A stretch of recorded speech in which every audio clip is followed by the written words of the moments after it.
একটা কথা সারা জীবন মনে রেখো, কোনো একজন মানুষ একাকিত্বের মধ্যে হারিয়েও যেতে পারে, আর কোনো একজন মানুষ একাকিত্বের মধ্যে নিজেকে খুঁজেও পেতে পারে। না, আজ তুমি নিজেকে একা অনুভব করো, আর এটাকে তুমি তোমার দুর্বলতাও ভাবতে পারো, আবার এটাকে তুমি তোমার ক্ষমতাও ভাবতে পারো। কারণ এই সমাজে দুই ধরনের মানুষ আছে। এক শ্রেণীর মানুষ একাকিত্বকে ভয় পায়, আরেক শ্রেণীর মানুষ একাকিত্বকে বেছে নেয়। এটা তো বোঝাই চেষ্টা করো যে একা তো তোমার অনুগত নাকি তোমার সিদ্ধান্ত। তুমি একা থাকতে চাও নাকি একা হয়ে গিয়েছিলে? যদি একা থাকতে চাও তাহলে আমি বলবো সঠিক সিদ্ধান্ত বেছে নিয়েছো। আর যদি একা হয়ে যাও তাহলে তোমার ভাগ্য ভালো। শুধু এবার নিজের উপরে কাজ করো। প্রথমে তোমাকে ক্লিয়ার করি, লোনলিনেস কি? লোনলিনেস একটি অনুভূতি, সলিটিউড একটি সিদ্ধান্ত। তুমি একা হয়ে গিয়েছো আর তুমি একা থাকতে চাও, এই দুটির মধ্যে পার্থক্য আছে। যদি তুমি একা হয়ে যাও এটা লোনলিনেস, আর যদি তুমি একা থাকতে চাও তাহলে এটা সলিটিউড।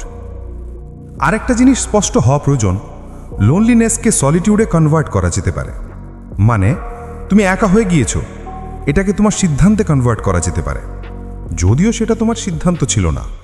তুমি একা হয়ে গিয়েছো, এটার জন্য তুমি যে রিগ্রেট করো, যে আফসোস করো, এটাকে যদি ছাড়তে পারো এবং এমন চিন্তা ধারণ করতে পারো যে একাকিত্ব আমাকে আমার জায়গায় পৌঁছে দেবে, যে কারণে মানুষ আমার সাথে থাকতে চাইছে না, যে কারণে মানুষ আমার সাথে থাকছে না, আমি সেই কারণকে কাজে লাগিয়ে আমার জীবনে কামব্যাক করব।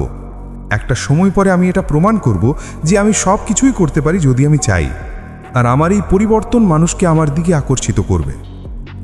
তাই তোমাকে বলছি যে একাকিত্ব যেটা তোমার কাছে লোনলিনেস, সেটাকে সলিটিউডে কনভার্ট করো। যেটা তোমার অনুভূতি সেটাকে সিদ্ধান্ত বানাও। আজ বড় বড় পলিটিশিয়ান, বড় বড় এন্টারটেনার, বড় বড় বিজনেসম্যানকে দেখবে তারা একা থাকছে।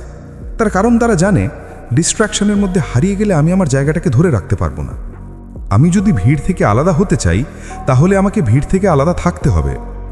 ভিড়ের অংশ হয়ে যাব তখনই যখন আমি ভিড়ের মতো করেই ভাবতে শুরু করব এবং ভিড়ের মধ্যে মিশে যাব। সো একাকিত্ব যদি তোমার জীবনে আসে এবং সেটা তোমার জীবনে খারাপভাবেও আসে, যদি কোনোভাবে তুমি একা থাকতে চাও না কিন্তু তারপরও তুমি একা হয়ে গিয়েছো, তবুও এটাকে সিদ্ধান্তে কনভার্ট করো যে আমি একা হয়ে গিয়েছি, ঠিক আছে, কিন্তু এবার থেকে আমি একা থাকতে চাই। আমি বলবো তাদের মতো হওয়ার চেষ্টা করো যারা নিজে থেকেই একা থাকতে চায়, যারা একা সব কিছুই করতে পারে, যারা একা ঘুরতে যেতে পারে, যারা একা থাকতে পারে, যারা একাকিত্বের মধ্যেই আনন্দ অনুভব করে।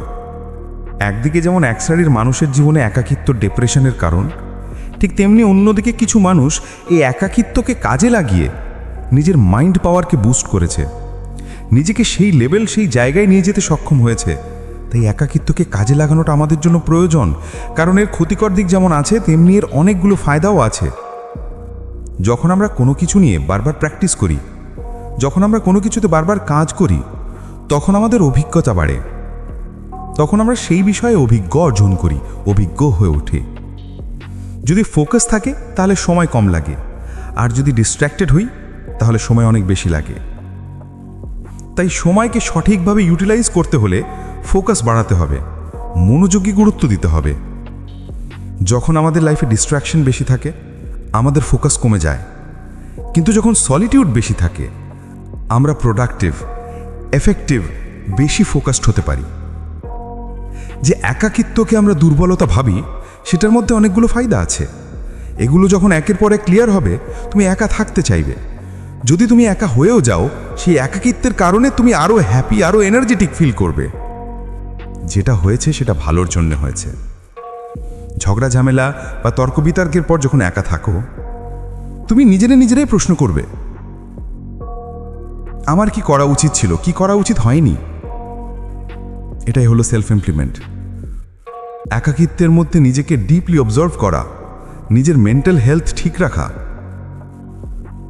একাকিত্বকে অ্যাকসেপ্ট করো, একাকিত্বকে ভালোবাসো, এটাকে সলিটিউডে কনভার্ট করো, তোমার সিদ্ধান্তে কনভার্ট করো। গোপনে নীরবে কাজ করো, নিজেকে সময় দাও, নিজেকে উন্নত করো, আর দেখবে তোমার জীবন সুন্দর হতে শুরু করবে। যখন তুমি নিজের উপরে কাজ করবে, যখন তোমার লাইফকে ভালো জায়গায় নিয়ে যাবে, মানুষ স্বাভাবিকভাবেই তোমার সাথে যুক্ত হতে চাইবে।